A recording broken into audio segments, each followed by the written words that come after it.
Hey people. Throwaway account because, yeah, no way I'm airing this out on my main. I, 32M, have been married to my wife, 31F, for 5 years. We met in college. She was a firecracker from day one, charming, sharp, and always the center of attention. She has this wild energy that people either love or can't stand. I fell for it hard. I guess I like the idea that someone like her chose someone like me, more quiet, driven, not exactly the life of the party type. So a couple of months ago, my high school class organized a reunion. I wasn't really planning to go, but my wife was all over it. Said she wanted to see the people who made me who I am and pushed me to RSVP. Weirdly enthusiastic, but I didn't think too much of it. I was just expecting some awkward small talk and maybe some beer. Fast forward to the event. It's in this rented out event hall, decent crowd, good food. Then I see him, Jason. Tall, obnoxious, always the type to brag. We were never close friends, just knew each other through mutual classes. But my wife? Oh, she lit up when she met him. Like, flipping a switch. Suddenly, she was laughing louder, leaning in closer, touching his arm a lot. I chalked it up to her being friendly. But then I saw the way he looked at her. Not the casual, polite way a guy looks at his buddy's wife. Nah, this was different. And she wasn't exactly shutting it down either. When we got home that night, I made a dumb joke about Jason being her new bestie, and she just smirked and said, "He's funny, at least more interesting than some of your other friends." That was the first time something inside me shifted. I didn't say anything then, but I started paying more attention. Alright, so after the reunion, things started to feel off. My wife started going out more. Meeting with a friend, she'd say. Girls' night, she claimed. Thing is, I know her girls. I've met them. I even texted one of them casually like, "Hope you guys have fun tonight," and she hit me back with, "What are you talking about?" Yeah. That was the moment my stomach dropped. But I didn't want to jump to conclusions. I know how easy it is to let insecurity spiral, especially when you've already got the suspicion seed planted in your brain. So I told myself I was being paranoid. Until I wasn't. About 2 weeks after the reunion, I got home early from work. My meeting got cancelled, and I figured I'd surprise her by cooking dinner. When I walked in, the house was weirdly quiet. Not a sound. But her purse was on the counter, keys next to it. She was home. I called out. No answer. I went upstairs, nothing. But when I walked past our home office, the door was slightly ajar. I peeked in. Laptop open. Her phone charging. But what caught my eye? A single piece of paper, printed, folded, and poorly hidden under the mousepad. It was a printed email. Who prints emails anymore? From a Gmail account I didn't recognize. Signed J. It wasn't graphic, but it didn't need to be. Things like, "Last night was everything. You always leave me wanting more. I'll think about your laugh all day. Can't wait till next Tuesday, winky face." She wasn't even trying to hide it well. She printed it and left it right there. Maybe it was arrogance. Maybe she thought I'd never check. I stood there for a minute, in complete silence, holding the paper. My heart wasn't pounding like in the movies. It was like it stopped completely. I sat down and took a screenshot of the email with my phone. Then I did something I never thought I'd do. I decided to spy on her. So yeah, I crossed a line I never thought I would. But when your gut is screaming and the truth is smirking at you from a printed email, something flips. I didn't confront her right away. Instead, I played it cool. Started logging her behavior in my head. When she left, where she said she was going, who she said she was with. I wanted to be absolutely sure before I blew this thing up. I installed a cheap home security cam in the living room, disguised as a smoke detector. You can call it petty, call it illegal, but I was done playing the clueless husband. I needed proof. Not just for myself, but for what I knew was going to be a hell of a confrontation. That next Tuesday, yep, the Tuesday from the email, I called out sick from work. Told her I had meetings all day, even packed a bag and left early. Then I circled back around an hour later, parked 2 blocks away, and waited. Sure enough, around 11:45 a.m., she left the house. Cute dress. Makeup done. Too much perfume. Not even trying to hide it. I tailed her.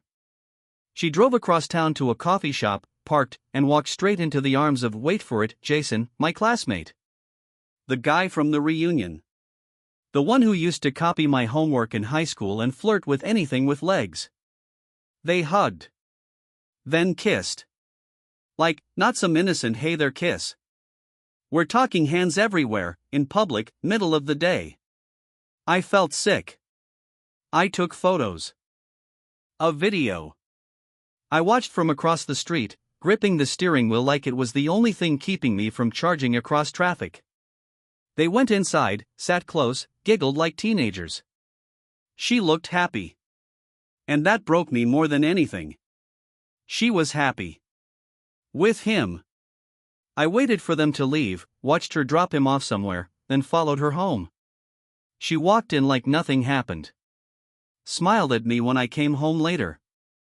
That night, I watched the living room cam footage. She brought him back to our house after coffee. To our house. And what they did on that couch, we'd only done once, and she made me feel guilty for it. I had enough. I wish I could say I handled it like some Zen master, calm, composed, dramatic pause before delivering the final line. But nah. I was nuclear. That night, I waited until we had just finished dinner. She was laughing at some stupid reality show, acting like she hadn't just defiled our living room hours earlier. I sat there, staring at her, trying to decide how to begin. And then, I just snapped. So, how's Jason doing? She blinked. Jason who? Don't. You know exactly who I mean. Her face froze. A flicker of panic. Then, just like that, she switched gears, cocked her head, gave me this weird half-smile. You're being paranoid. I pulled out my phone, opened the camera roll. Showed her the still from the living room footage. Her, in his lap. Her head tilted back, his mouth on her neck. No room for misinterpretation. She went dead quiet. And then, you won't believe this, she laughed. Laughed like it was a joke. Like I was being cute. Oh, please, she said, you were so distant lately. What did you expect? I couldn't believe it. Not even denial. Just straight up blame shifting. She stood up, crossed her arms like she was the one betrayed. You're boring now. You're broke. You don't get it, but I have needs. That line. I have needs. Like she was ordering off a menu and I was the wrong dish. I told her it was over. I told her to pack her stuff and go. And she said, you can't make me leave. This is my house too. I told her I had all the footage I needed for court. She rolled her eyes. Said Jason was real in ways I could never be. Said she'd rather sleep in her car than with me again. She left that night. Didn't even take her toothbrush. And just like that, 10 years of marriage ended in a smirk and a slammed door. The moment she walked out, the silence hit me like a train. No more passive-aggressive sighs. No more slammed drawers or half-hearted kisses. Just silence. And I thought it would feel like peace. Like relief. But it felt more like a death. I sat on the couch, our couch, where I just watched my marriage implode in glorious HD. The place smelled like her perfume. Still had her blanket draped over the side. I wanted to burn it. All of it. But I didn't. I just sat there. You know what's crazy? Even after everything, I still half expected her to walk back in, tearfully apologize, say she made a mistake. That's how deep denial goes. Instead, 2 days later, I saw her Instagram story. Her and Jason. In bed. With some filter that put fake hearts around their heads. She didn't even try to hide it. I punched a hole in the wall. Then immediately regretted it. Not because of the pain though, yeah, it hurt, but because it made me realize I was losing control. Over her. Over myself. It got dark for a while. I stopped eating. Couldn't sleep. Just replayed the confrontation over and over in my head, wondering if I missed something. If there was a version of the story where I could have stopped her. But eventually, I hit bottom. And there's something strangely clarifying about rock bottom. You stop thinking about why someone hurt you and start asking what now. I started therapy. I talked to my brother, who I hadn't really leaned on in years. I called my lawyer and handed over the footage. I stopped blaming myself. And I started rebuilding, slowly, messily, but deliberately. Because if she was going to burn everything down, I was damn sure going to rise out of the ashes. So you'd think after cheating on me, humiliating me, and leaving me for my classmate, she'd be at least a little remorseful. Nope. She came at me like I had wronged her. She lawyered up fast. Tried to claim part of my business, even though she never lifted a finger for it. She suddenly remembered she supported me emotionally during the startup phase. Read, she didn't yell at me too much when I was pulling 14-hour days. Then came the worst part, she tried to paint me as unstable. Said I was aggressive, manipulative, even dangerous. She used my reaction to her betrayal as proof of my character. Luckily, I had the foresight to record that confrontation. My lawyer nearly kissed me when I handed it over. We went to court. She strutted in like she was on a catwalk, with Jason in tow. He winked at me. Winked. I wanted to break his jaw. But I didn't. Because I knew that in the courtroom, appearances mattered more than punches. I kept calm. My lawyer presented the timeline, the footage, the text messages I had recovered, thank you, cloud backups. Her story unraveled like a cheap sweater. When the verdict came down, it was like the universe was finally throwing me a bone. The judge saw through her lies. She didn't get a cent of my business. She didn't get alimony. She didn't even get to keep the apartment. Turns out, I had bought it fully in my name before marriage. She left court red-faced and silent. Jason wasn't smiling anymore either. And me? I walked out of that courtroom a free man.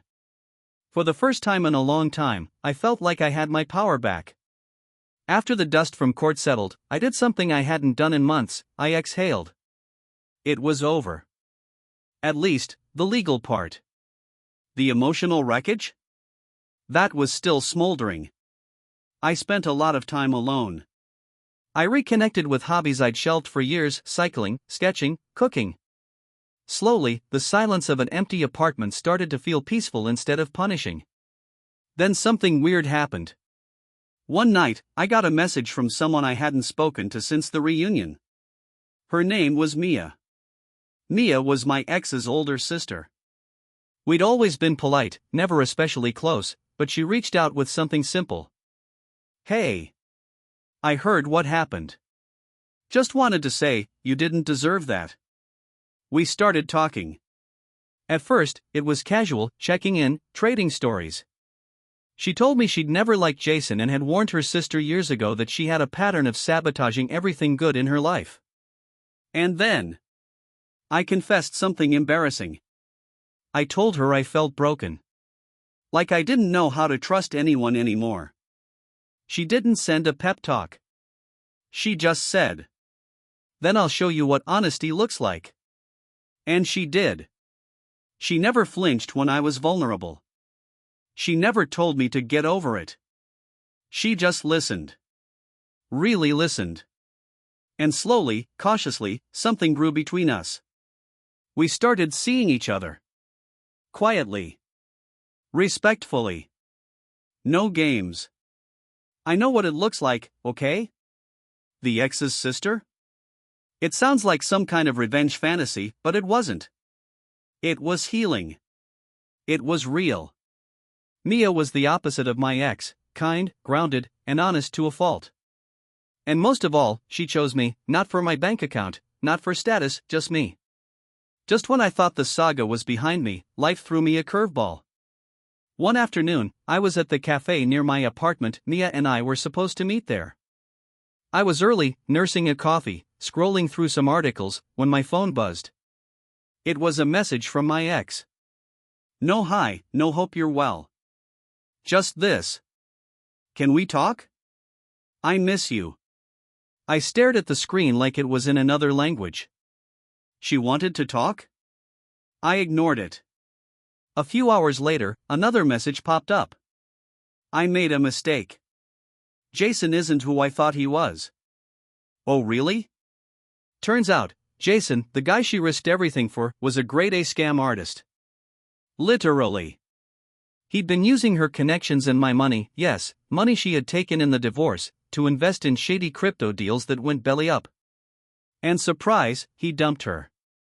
She was broke. Alone. And now she wanted closure.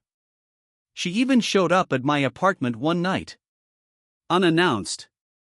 When I opened the door, she looked like a shadow of the person I once knew. Tired, makeup smeared, the high-maintenance perfectionist mask finally cracked. I didn't invite her in. I didn't yell. I didn't insult her. I just said, I hope you find what you're looking for. But it's not here. Then I closed the door. And I swear, it was the most satisfying sound I'd ever heard. After closing the door on my ex, literally and metaphorically, I felt peace. Not the kind you get after a long nap or a vacation.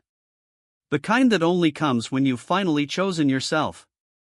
I focused on work, therapy, gym, and reconnecting with friends I had ignored while trying to hold a crumbling marriage together. And somewhere in that process, I reconnected with Emma, an old friend from college. She was one of those people who always seemed genuinely kind, no agendas, no drama. We'd bumped into each other at the grocery store of all places. We grabbed a coffee, then lunch, then dinner. Before I knew it, she became the highlight of my day. She was different. She knew about my past, about the cheating, the lies, the emotional wreckage, and instead of pity, she offered presence.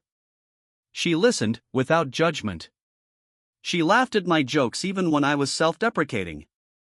She never made me feel like I had to prove my worth. And the wildest part? I wasn't even trying to fall in love again. But sometimes, love sneaks up on you when you're finally ready for the right kind.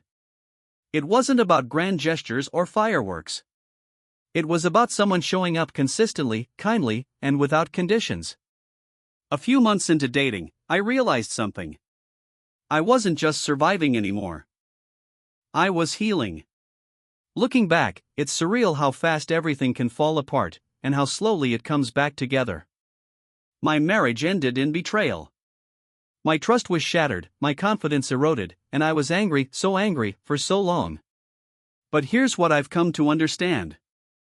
1. Cheating says more about them than about you. For a long time, I thought, was I not good enough? Was I boring? Did I do something wrong? But people don't cheat because you're lacking, they cheat because they are immature, selfish, insecure, or all of the above. 2. Don't ignore your gut. That little voice? The one whispering that something's off? It's there for a reason. I gaslit myself for months, thinking I was paranoid. I wasn't. 3. You're allowed to walk away without closure. Sometimes, the people who hurt you will never give you the apology or explanation you think you need. Closure is a choice, not a conversation. For healing takes time, and that's okay. Some days you'll be angry. Some days you'll be numb. Some days you'll miss the person who betrayed you. All of that is normal. Just don't unpack and live there. 5. Life really does get better. I found love again, but more importantly, I found myself again. I stopped tolerating less than I deserved. I started choosing peace over chaos.